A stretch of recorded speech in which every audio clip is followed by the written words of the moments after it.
Ben Scirica returns, this time with Dr. Stephan Fihn, Professor of Medicine, Director of Analytics and Business Intelligence at the VA in Seattle. They discuss what's new in the ACCF 2012 Stable Ischemic Heart Disease Guidelines.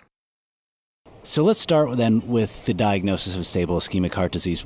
How should we approach a patient who we have some suspicion of ischemic heart disease? Obviously, the first thing we want to do is a thorough history and physical. That's really important because it gives us an opportunity to make a probability estimate of the likelihood of the patient having ischemic heart disease. And based on their risk factors and their type of chest pain, we can do a pretty credible job. In patients who have a very low likelihood, it may not warrant further testing because false positives actually may outweigh the likelihood of a true positive. In patients with intermediate probability of disease and those who have interpretable ECGs and can exercise, the test of choice is going to be a standard exercise test. Although newer studies, imaging studies, may have a higher sensitivity and specificity, the exercise test really does provide substantial information for diagnosis. In very high-risk patients, the exercise test may be a good choice, but also an imaging study may be more specific. For patients who have uninterpretable ECG or are unable to exercise, then we're going to think about doing radionuclide or echocardiographic stress study, and if they can't exercise, obviously pharmacologic stress would probably be appropriate. That's an important point, that first when we approach a patient, we want to be able to say what our pretest probability of them having a disease is, and then the fact that in most cases a standard exercise test is going to be the first step and give us a lot of information. Not only was it positive or negative in terms of ischemia, but also about their blood pressure response, their heart rate response, their total exercise capacity. So let's then take the patient who we now believe has ischemic heart disease through a diagnosis. Risk stratification you emphasize a lot in the guidelines, and walk us through how to do that and what you're looking for, how we should categorize patients.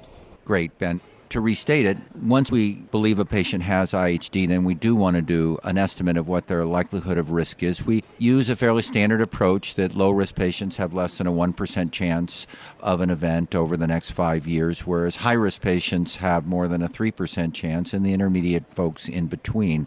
Much of that information may have been gleaned from the diagnostic studies performed as part of a diagnostic evaluation, but if not, then we want to do a functional study for the most part.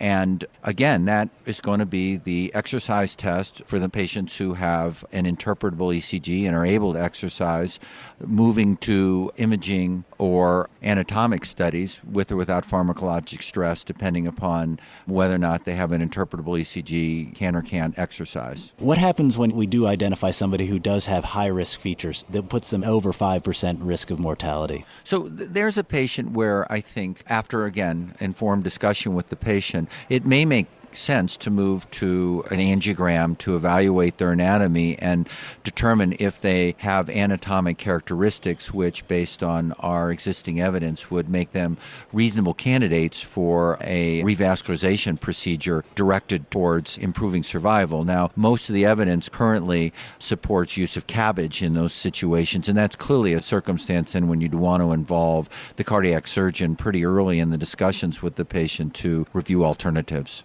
Does every patient with IHD need to have an assessment of their left ventricular function? Actually, no. In patients who have no physical exam evidence of or symptoms of LV dysfunction, routinely you do not need to get an echocardiogram to do that. Obviously, a stress echo, if that's the test you're using to diagnose, will give you that information, and that's kind of a bonus. But specifically seeking LVEF is not part of the initial evaluation. That's good. Now let's talk about treatment, and I think the guidelines again do a really nice job of breaking down what we're treating patients for. And there's the treatment to make people hopefully live longer and have fewer atherosclerotic events, and then there's the treatment for symptoms. It seems that's a useful paradigm when we talk about this, and if you could walk us through first what's the treatments and the recommendations in terms of prolonging life and treating overall ischemic heart disease. So that does make it a little more complicated, but I agree with you. I believe that makes the approach more rational. I think we're moving towards a philosophy that there is a package of what we've termed guideline-directed medical therapy, of therapies that have been demonstrated often in multiple controlled clinical trials that demonstrate improvement in survival if we do these things routinely. So antiplatelet agents, specifically aspirin in the majority of patients, lowering blood pressure in patients who are hypertensive, treating hypercholesterolemia, and that would be with a moderate or high-dose statin in all but those patients who are unable to tolerate it, smoking cessation, and also, obviously, good management of diabetes. And not to exclude, of course, weight reduction, exercise, diet in all patients. So putting that package together as, in guideline-directed medical therapy is pretty much the prescription for all patients with IHD. Right, that's really the floor. Everybody shouldn't leave the office without that. Exactly. Let's talk about the symptoms, because I think that's where there's often the most controversy and certainly a variety of treatment. And the symptoms typically are angina or some anginal equivalent. What's the approach that the guidelines recommend?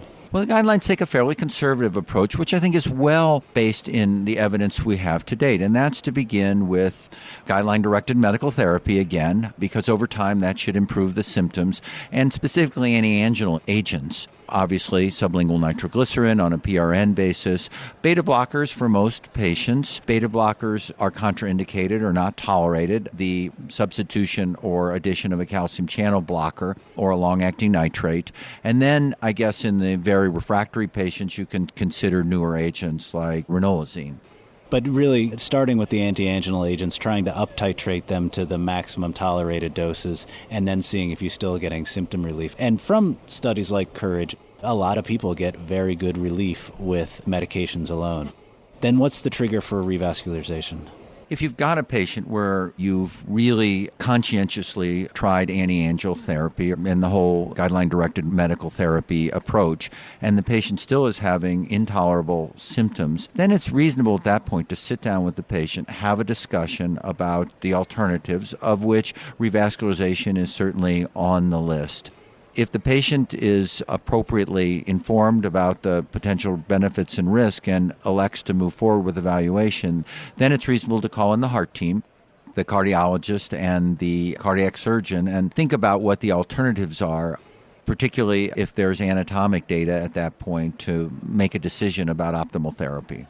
I think it's so important that you have provided the clinician the backup that starting somebody on guideline-directed medical therapy and not doing revascularization, especially early, is not something that is out of the practice of care, but is actually very much supported by the literature, and that you can have the time so that the patient can understand their disease and hopefully get better with medicines alone, but then when the time comes, it's a much more nuanced and complete conversation.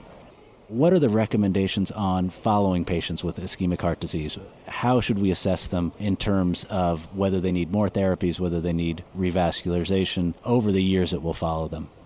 Unfortunately, we've got a dearth of good evidence about the optimal strategies for following patients. But in general, the guideline committee discouraged formulaic approaches. For example, annual stress tests really aren't warranted in the majority of patients any longer. In general, patients should be seen on a regular basis. That will include an assessment of their symptoms, exercise capacity, adherence to medications, and general performance. If patients have a change in clinical status, then it's really sensible to start thinking about reevaluating. One, are their symptoms due to worsening of their coronary disease? Two, is there a reason to alter therapy at that point? You may want to think about a diagnostic study, really, or another round of risk stratification at that point. There are lots of options, and I think the rule of thumb is that those should be driven by the patient's clinical status or some objective indication that their risk status has changed significantly.